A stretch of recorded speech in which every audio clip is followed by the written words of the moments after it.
Magandang hapon mga kapanalig. Welcome sa programang Usapang KKK. Kalusugan, kagalingan, at kagandahan. Ako po si Ivy at kasama natin si Dr. Irene Lim.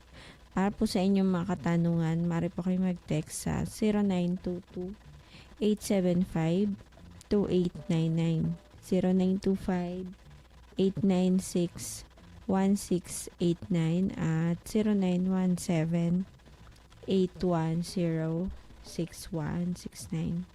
Para po sa may mga YouTube at Facebook, pwede nyo pong hanapin si Doc. Type nyo lang po ang Dr. Irene Lim. Gandang hapon. Magandang hapon pong muli sa inyong lahat. Welcome po sa ating talakayan sa Usapang KKK. Ang inyo pong lingkod, si Dr. Irene Lim, ang magbibigay na naman po sa inyo ng panibagong kaalaman. And always remember that knowledge is power. Ligtas ang may kaalaman. And when you lose your health, you will lose everything. Yung mga na-miss out nyo pong episode, pwede nyo habulin sa ating YouTube and Facebook. Paki-like, share, and subscribe po. I-type nyo lamang ang Dr. Irene Lim both sa YouTube and Facebook. And ang atin pong tatalakayin sa hapong ito ay tungkol po sa body odor. So sa Tagalog po ay yung may anghit. Other people knows that they have a body odor, but I doubt to yung ibang tao if they do not know that they have a body odor. Minsan ho kasi nai-immune na yung sa sarili nilang amoy o denial lang po ang pasyente, no? Or siguro ho yung family, yung immediate family ang dapat hong magsabi doon sa mismong tao just in case hindi niya po alam. Kasi kawawa naman kung pagtalikod ho ay pag-uusapan dahil may body odor, no? Wherein pwede naman hong maiayos yan, no? Ang kadalasan hong ginagamit, antiperspirant. So, yang ho ang nakakapag-plug up ng sweat glands. Binabarahan niya ho yung labasan ng pawis. And deodorant, nakakamas lang ho ng odor. So kadalasan po, yung dalawang yan ang magkasama sa isang preparation, no? May para hindi pawisan yung armpit and para ho maganda yung smell.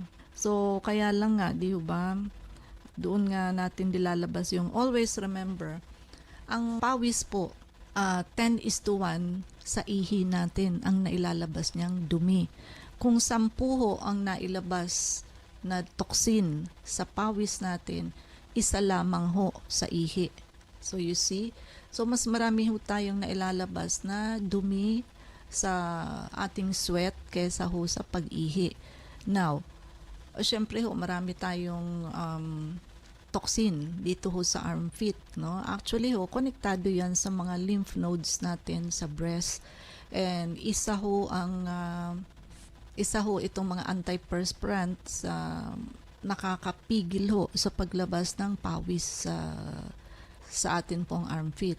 So in short, pwede ho nating isipin na makaka-contribute to ito sa pagkakaroon ng bukol sa breast or breast cancer. Kaya lang wala naman din ho pang matibay na pag-aaral para mapurbahan ho ito, no? But kung kayo ho ay may lahi ng breast cancer or cancer, better not use. Gumamit na lang ho kayo ng mga natural means. Wag na ho kayo maglagay nitong mga chemical na ito. O kung gagamit kayo, yun hong hindi nagpipigil ng pawis para ho makalabas pa rin yung toxins or dumi. Ano bang nangyayari? Bakit nagkaka-body odor ang tao, no? So, long ago, ang nature ho nagpo-provide sa atin ng strong smell. Siyempre ho, to entice the opposite sex. But body odor ho won't get you far today, no? Yung problema ho starts with certain types of sweat. Yung atin hong eccrine glands, nagpo-pour out ho yan ng clear, neutral smelling sweat which cools your body as it evaporates. Ayun ho.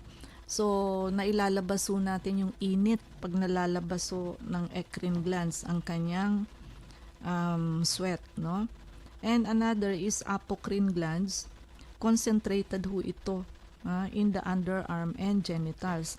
Ang nasa genitals ho natin tsaka underarm, mas concentrated ho yung sweat na lumalabas sa apocrine glands natin.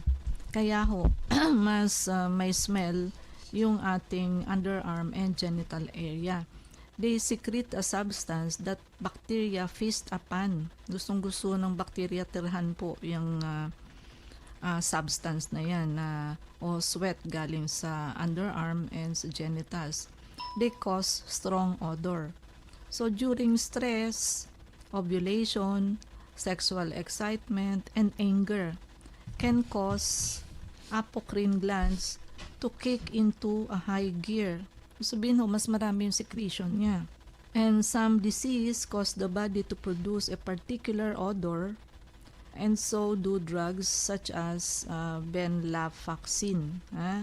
And iba pa ho. Anyway, hindi na ho importanteng malaman nyo yun, no? Ayun ho, actually ho, in short, para maintindihan nyo, ito ho yung sinasabi minsan sa biruan, ano, na may asim pa. So, ang eccrine glands, ito ho, yung sweat na mas neutral, clear. Pero ho, yung apocrine glands, yan ho yung mas concentrate. At yan po ang sweat glands na meron tayo sa genital area and underarm. No? So, kaya ho, mas maamoy po yan kesa sa ibang part ng ating katawan. No? Tsaka mas gusto daw ho ng bakterya tirhan ang sweat, pawis galing sa underarm and genital area. Kaya ho, yung mga areang yan kailangan malinis. Gumamit ho ng antibacterial soap na nakakapatay ho ng bacteria even after you finish taking a bath. At pagka ho yung soap doesn't irritate your skin, ayun, gamitin nyo ho daily. Minsan lang ho problema sa mga germicidal soap, kadalasan ho matapang, nakaka-dry ng skin.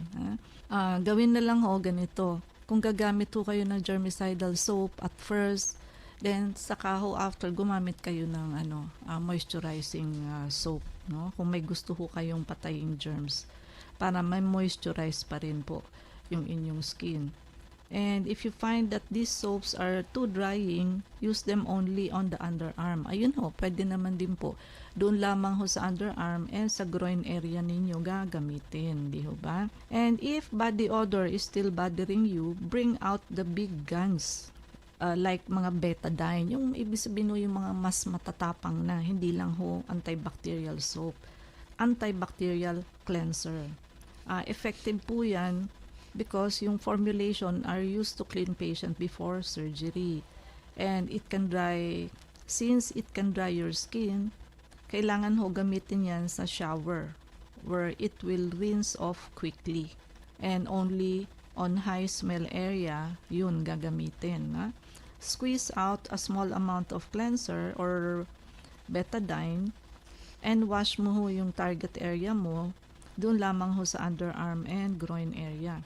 And rinse off immediately. So, ganito ho. Ang betadine ho kasi ang kagandahan dyan, kaya nga yan ginagamit sa mga surgery. Bago ho hiwain, lalagyan ho yan ng betadine. Kasi ho, namamatay ang germs ASAP. Right there and there. Yan hong mismong moment na yan, kung kailan ho nag-apply, yan hong mismong segundong yan, patay ho ang germs dyan. No? So, hindi ho yung after ilang minutes pa, hindi ho. Once nilagay ho yan sa skin, patay ho agad ang germs dyan. Kaya lang, may drying effect din siya. So, kailangan, pagkalagay niyo ho, total patay agad naman yung mikrobyo, rinse it off ASAP also. And gamitin lang po doon sa mga area. So, groin area and underarm. Para hindi masyadong nakaka-dry sa ibang parts ng katawan. Beyond deodorant, pwede din hong gumamit ng rubbing alcohol, kaya lang nakaka-dry din po, no? Vinegar or hydrogen peroxide onto your underarm during the day to cut down the numbers of odor-causing bacteria. Bacteria ho kasi ang nagkokos ng smell. Minsan po, pag may time na naka-antibiotic kayo, subukan nyo hong wag maglagay ng deodorant. So, wala hong smell ang underarm pagka ho naka-antibiotic kayo. So, kasi ho, napapatay nga ho ng antibiotic yung germs inside the body. So, meaning, pag hindi kayo naka-antibiotic, ayun, may smell ho dahil may germs. Kaya lang, yung mga paggamit ho nitong pamatay na to, agua oxinada, vinegar and alcohol, nakakaitim ho ng armpit kasi nga ho nakaka-dry. Anything na gagamitin ninyo na nakaka-dry up ng armpit o underarm, makakakos ho ng pag-itim. Plus of course, ayun na nga ho, yung paggamit ho ng mga antiperspirant and deodorant, nakakaitim ho ng skin. Yung iba, hindi naman ho lahat. Baking soda ho, pwede rin hong gamitin or corn starch. Both of these powders nakaka-absorb ho ng moisture, and baking soda ho also kills odor-causing bacteria. And yun, mag-shave ho regularly. Yun ho, yung hair sa underarm ay nakaka-increase din ho ng body odor kasi natatrap ho doon yung sweat and bacteria, no? So, ngayon ho, sa panahon ngayon, napakarami na hong procedure na matatanggalan ho kayo ng hair sa underarm para hindi na ho kayo shave ng shave, no? Nakakaitim din ho kasi yung pag-shave. Mas wala hong smell kapag ka walang hair. Nakita nyo yung mga artista natin, pag nagtaas ho ng kamay, mapuputi, underarm. So, hindi ho puputi ang underarm nyo pagka panay ho ang shave ninyo. Kung titignan ninyo yung underarm nitong mga artista, wala hong chicken skin. Pagka ho kayo nagpa-pluck or nag-shave, hindi ho mawawala ang chicken skin ninyo. Hindi rin ho puputi. Marami na ho ngayon, hindi naman kamahalan, may mga procedure na ho or laser na pangtanggal ho ng hair sa underarm and pampaputi. Of course, especially if you are a lady or a woman, dapat naman ho na maputi ang inyong underarm. Medyo turn off ho kasi yung pagka nagtaas kayo ng inyong underarm at medyo maitim. Para ba hong sign siya ng wala hong good hygiene. But in reality, minsan umitim lang ho due to paggamit ng mga deodorant. Kaya lang, mas magandang tignan kung maputi. Tea tree oil po, pwede rin. Doon ho sa mga problem area. So, as long as, yun nga ho, hindi nakaka-irritate ng skin. Yung mga essential oil din ho, like lavender, pine, and peppermint, nakakapatay ho siya ng bacteria. So, pwede nyo hong gamitin yun. They also smell nice. But there are some people ho na may skin reaction sa certain oil. I-test nyo ho muna yung underarm area ninyo on a small patch of skin if hindi ho kayo mag-allergy, no? And sage din daw ho. Sage, yun hong pausok na ginagamit, no? Can also fight bacteria and reduce perspiration. So, pwede ho kayong gumamit yan. Solution of sage tincture, diluted sage oil. Citrus fruits like lemon, nache-change ho ang pH level ng skin, making it more acidic. So, pwede ho yan. Actually, even calamansi also, nakakaputi ho ng underarm. Kailan dapat tumawag ng doktor pagka may body odor? If you are sweating frequently or heavily, yung sobra-sobra hubang pawis, you could have an overactive thyroid gland. So, ayun ho, pag hyperthyroid, kailangan ho gamutin yan ng doktor kasi lahat ho sa katawan ninyo mabilis. Yung palpitation ninyo, yung heartbeat ninyo mabilis, yung metabolism mo mabilis, kaya kahit gaano karami ang kainin, hindi tataba. So, ayun, dahil sobrang bilis ho ng function, pati mga sweat glands mo, sobrang pawisin. Yung mga may low blood sugar, yung mga nag-i-insulin ho, nagha-hypoglycemia. Bago ho yan mag-pass out, mawala ng malay, papawisan ho muna yan ng marami. Ibig sabihin ho, bumabagsak na ang sugar niyan. Kaya ho, ang nag-i-insulin, mag-measure ho muna ng sugar bago mag-shot ng insulin. And laging may ready kang chocolate or kahit to mismo asukal para ho mabilis ho kasi ang hypoglycemia. Pwede ho kayong ma-knock out dyan in seconds lang. Kala kung na-stroke, yung pala bumabaho ang blood sugar. And if you think you are sweating too much or you may have a medical condition causing your body odor, and then see a doctor. And pwede rin ho kasi may iniinom kayong prescription medication that might be contributing to excessive odor. Ayun ho. Now, kung ginawa na hong lahat para ho matanggal yung body odor, nagkonsulta na rin ho sa doktor. Teka ho, may nakalimutan ako. Bago ko ho itackle yan, no? Iwasan nyo ho, minsan ho nakakakuha ng body odor sa panghihiram ng damit or nagpapahiram kayo ng damit. Kasi ho, yung minsan kahit sa laba, hindi ho naaalis masyado yung pawis doon sa underarm. So, pwede ho kayong mahawaan ng body odor sa pagsusuot ho ng ibang tao ng damit ninyo. Or kayo ang nagpahiram o kayo ang nanghiram. Which is, hindi po dapat yun. No? Yung mga ganun ho, kasi nga ho may mga area tulad ng groin, yung mga underwear, no? And socks. Hindi ho yan dapat pinapahiram. Kasi ho, may mga bacteria na kahit nilabhan na ay hindi ho namamatay. No? Maipapass it on po yan. Okay, balik tayo. So, halimbawa, ginawa na hong lahat ng measure, nagpa-doktor na rin, pero hindi pa rin ho naalis ang body odor. O sa Tagalog ho, ang heat. Ayun. Then, rule out parasitism. No? So, marami ho ang may amoy ang katawan. Actually, kung parasitism, hindi lamang ho underarm ang may amoy. Pati ho, pawis ninyo sa ibang part ng katawan, maasim. No? So, yun bang kaliligo nyo lang ho, tapos pinawisan kayo, iba ho ang amoy ng pawis. No? So, bakit ho may ganitong feature ang loaded? Bago ka ho magkaroon ng parasitism as cause of body odor, ibig sabihin loaded ka ng parasite. Kasi kahit na may parasite ka, kung kaunti lamang po, hindi yun enough para magkaroon ka ng body odor. So, paano ho nangyari yun? Kasi ho, yung kinakain ho natin, yun din ho ang food ng mga bulati or parasite. Yung iniinom ho natin, yun din ho ang iniinom nila. Tawag dito. So, kung ganun ho ang sitwasyon, di ho ba tayo nag-move din ng bowels at umiihi.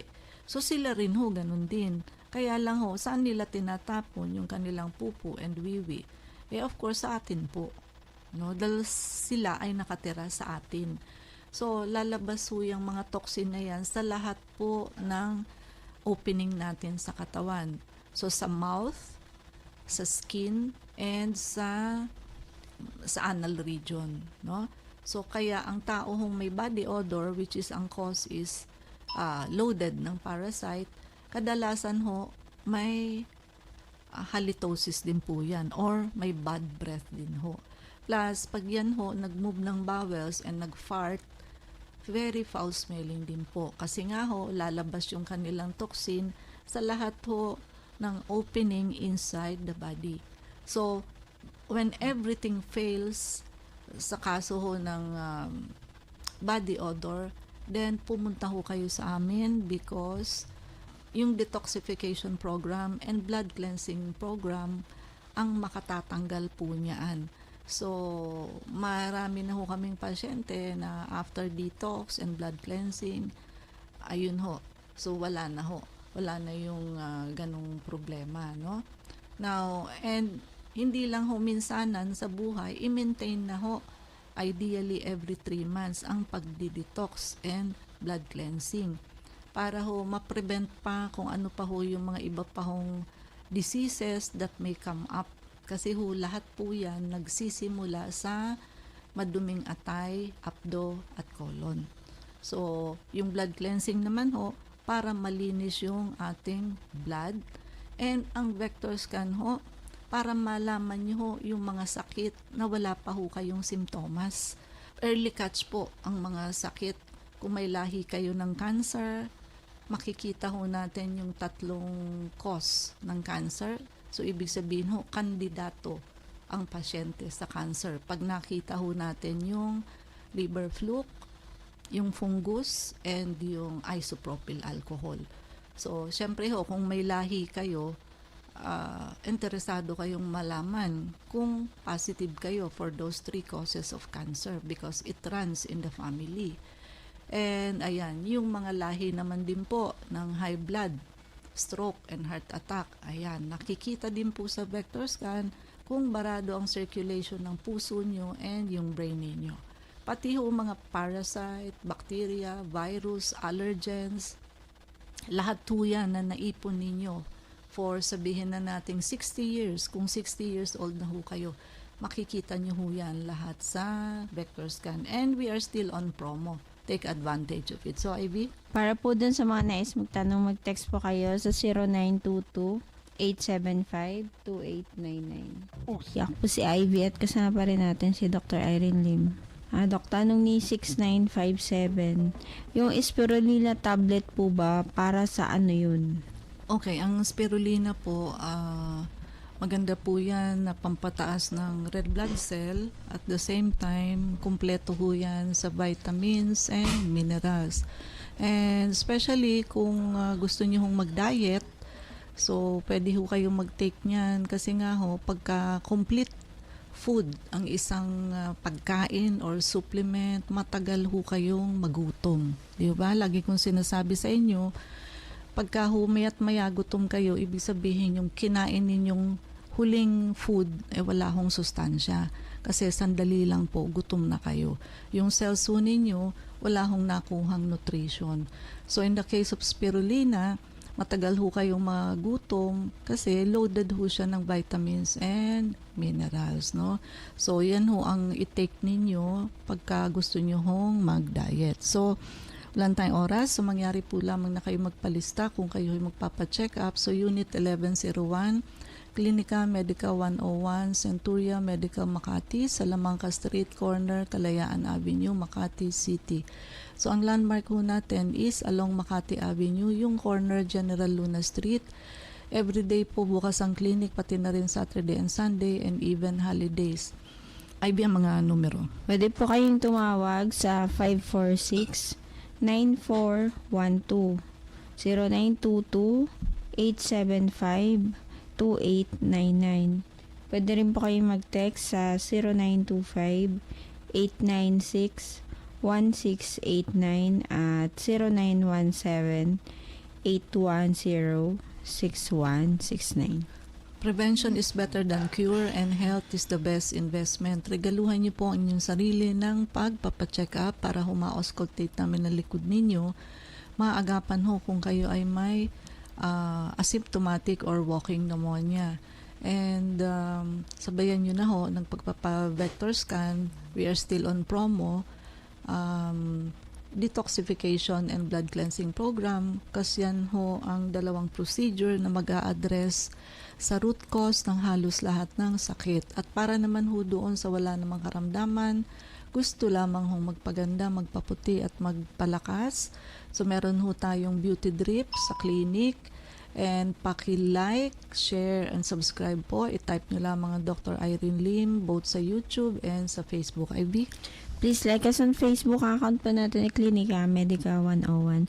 Maraming salamat mga kapanalig sa pakikinig sa amin sa hapong ito. Abangan niyo po muli kami bukas alas 4 hanggang alas 4:30 ng hapon sa programang Usapang KKK. Kasama natin si Dr. Irene Lim. Ako po si Ivy at sumayin yung katotohanan. Salamat po.